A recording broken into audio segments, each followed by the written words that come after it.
70 லட்சம் கூட நீங்க வாங்கி 1 கோடி கூட நீங்க வீடு வாங்கிக்கிங்க. ரெண்டல்னு போனீங்கன்னா 30,000க்கு மேல போகாது. 3%. நீங்க வாங்க போற 40 லட்சத்துக்கு வீட நீங்க 80 லட்சமா கடைசியில கட்டியிருந்திருப்பீங்க, 85 லட்சமா கட்டியிருந்திருப்பீங்க நீங்க. ஸோ வீடுன்னு நான் வாங்குறேன், இஎம்ஐல நான் வாடகைக்கு தான் நான் போறேன்னா நோ நீட் டு கோ. வாடகைக்கு நான் விட போறேன்னா அது இன்வெஸ்ட்மெண்ட் கிடையாது. வீடு இன்வெஸ்ட்மெண்ட் கிடையாது இந்தியாவில். ஃபர்ஸ்ட் ஆஃப் ஆல் என்னதான் நான் வீடை நான் வாங்கினாலும் ரெண்டல் எனக்கு 3% தான் வேஸ்ட் ஆஃப் மணி. நான் பண்ணணும் அவசியம் இல்லை. ஆனா நான் வாழ்றதுக்கு நான் சொன்ன அந்த நம்ம ஆங்கரேஜா சென்டிமெண்டலா இருக்கிறதுனால வாழ்க்கையில எனக்கு ஒரு வீடு வேணும். எஸ் போங்க, ஒரு வீடு வேணும். ஆனா அதை 5 வருஷத்துக்குள்ள பண்ணுங்க. உங்கள்கிட்ட கோல்டு இருந்துச்சு, பையன் இல்லைன்னா கோல்டு எல்லாத்தையும் செலவு பண்ணிட்டு வீடு வாங்குறீங்க, தட் இஸ் குட் மூவ். 5 வருஷத்துக்குள்ள உங்களால பே பண்ண முடியுங்கிற தைரியம் இருந்துச்சுன்னா போங்க. இல்லாட்டி நீங்க ரிட்டையர்மெண்ட்லாம் மறந்துடும். ஸோ ரெண்டலுக்குன்னு நீ கொடுக்க போறேன்னா வீடு வாங்கணும் அவசியமே கிடையாது. Better put it in FD, some good bonds, equity, mutual fund. இல்ல சார் நான் வாழணும் அப்படின்னா 5 வருஷத்துக்குள்ள நீங்க எடுங்க. 5 வருஷத்துல முடிக்க பாருங்க. நான் இஎம்ஐ மட்டும் நான் கட்டிக்கிட்டு இருக்கேன், நீங்க கண்டுக்கவே இல்லை, உங்களுக்கு காம்பவுண்டிங் பவர் உங்களுக்கு தெரியாது. காம்பவுண்டிங் பவர் சீக்ரெட் மட்டும் என்னன்னு தெரிஞ்சிருச்சுன்னா அவங்களெல்லாம் 5 வருஷத்துக்கு ஒன்றும் இல்லை 3 வருஷம் கழிச்சு உங்க பேங்க் மேனேஜர் போய் பாருங்க,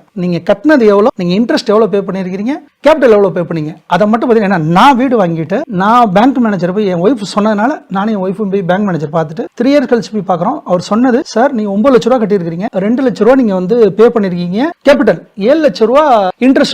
7 லட்ச ரூபா நான் இன்ட்ரெஸ்ட் பண்ணிருக்கேனா அப்படின்னு எனக்கு பெரிய ஷாக்கா இருந்தது. அதுக்கு அடுத்து தான் அடுத்த மாசத்துல இருந்து என்னோட 90% சேலரி நான் அப்படியே பேங்க் லோன் அடைச்சேன். ஏன்னா அதுவரை எனக்கு தெரியாது. ஏன்னா that is compounding power. Compounding பவரை யாராலையும் nobody cannot catch up, nobody cannot judge.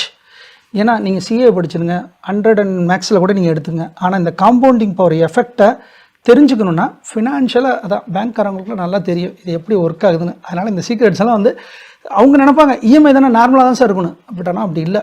நீங்கள் வாங்க போகிற 40 லட்சத்துக்கு வீடை நீங்கள் 80 லட்சமாக கடைசியில் கட்டியிருந்திருப்பீங்க, 85 லட்சமாக கட்டியிருந்திருப்பீங்க நீங்கள். ஸோ வீடுன்னு நான் வாங்குறேன், இஎம்ஐயில் நான் வாடகைக்கு தான் நான் போகிறேன்னா நோ நீட் டு கோ. வாடகைக்கு நான் விட போகிறேன்னா அது இன்வெஸ்ட்மெண்ட்டு கிடையாது. வீடு இன்வெஸ்ட்மெண்ட்டு கிடையாது இந்தியாவில். ஃபர்ஸ்ட் ஆஃப் ஆல் என்னதான் நான் வீடை நான் வாங்கினாலும் ரெண்டல் எனக்கு 3% தான் வேஸ்ட் ஆஃப் மணி. நான் பண்ணணும் அவசியம் இல்லை. ஆனால் நான் வாழ்கிறதுக்கு நான் சொன்ன அந்த நம்ம ஆங்கரேஜாக நம்ம சென்டிமெண்டலாக இருக்கிறதுனால வாழ்க்கையில் எனக்கு ஒரு வீடு வேணும். எஸ் போங்க, ஒரு வீடு வேணும். ஆனால் அதை 5 வருஷத்துக்குள்ள பண்ணுங்க. உங்கள்கிட்ட கோல்டு இருந்துச்சு, பையன் இல்லைன்னா கோல்டு எல்லாத்தையும் செலவு பண்ணிட்டு வீடு வாங்குறீங்க, தட் இஸ் குட் மூவ். 5 வருஷத்துக்குள்ள உங்களால் பே பண்ண முடியுங்கிற தைரியம் இருந்துச்சுன்னா போங்க. இல்லாட்டி நீங்கள் ரிட்டையர்மெண்ட்டுங்களாம் மறந்துடணும். அதாவது இப்போ நான் இஎம்ஐ போகிறேன்னா 5 வருஷத்துக்குள்ள நான் அதை அடைச்சிடணும்னா அப்போனா நீங்கள் என்ன பண்ணணும்னா தீபாவளிக்கு பொங்கலுக்கு ஒரு 5 வருஷம் சாக்ரிஃபைஸ். 5 வருஷம் என்ன, ஒரு ட்ரெஸ்ஸு, வருஷத்துக்கு ஒரு ட்ரெஸ்ஸு, இந்த பொங்கல் இந்த பர்த்டேக்கு கேக் வெட்டுறது, பலூனை கட்டி கொடுறது, வெளியில் போய் வான வேடிக்கை கட்டுறது, நான் எக்ஸ்ட்ரா இன்னொரு காரை வாங்குறது, இன்னொரு கிரெடிட் கார்டை வாங்குறது, புது ஷூ வாங்குறது, இதெல்லாம் இல்லாமல் 5 வருஷம் எல்லாத்தையும் ஒரு இஎம்ஐ மட்டும் தான் கட்டணும்னு இல்லை, எக்ஸ்ட்ரா ஒரு இஎம்ஐ கூட கட்டலாம்.